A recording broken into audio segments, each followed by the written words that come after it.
The Wizard's First Rule is the first book in the fantasy series The Sword of Truth, and its introduction begins with a young man in the woods meeting a very beautiful, mysterious woman. Richard Cypher meets this woman the day he sees 4 large, armed and armored men following tracks through the woods.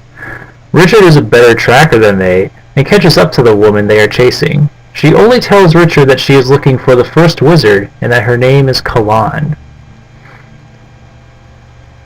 Richard brings Kalan to his grandfather Zed for help finding the first wizard. He recognizes Kalan's white dress but also sees that she has not told Richard what it means.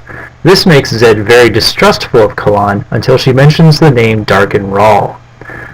Darken Rahl is an evil wizard who creates the central conflict of the story. He is trying to use ancient magic that will let him control the world. The guide for this magic, however, no longer exists. It was a book that Richard's father stole the only copy of many years ago, had Richard memorize it as a boy, and then burn it. The evil wizard Darken Rahl knows this and is searching for Richard. The reason I like this book is because the wizard's rules are philosophies.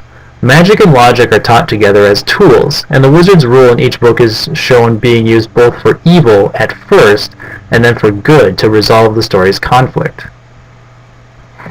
This is why the climax of the story, despite the picture, is not a battle of might versus magic.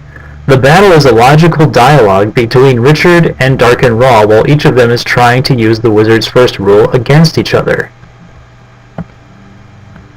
The following action afterwards has to do with Richard and Kalan learning how the wizard's first rule also applies to the problem that has been keeping them apart until this point in the story. The resolution of the book describes how they can be together and gives you exactly what you hope happens at the end of the story. I highly recommend reading this book because it blends 2 of my favorite things, fantasy and philosophy, with a great story and strong, memorable characters. Thanks for watching!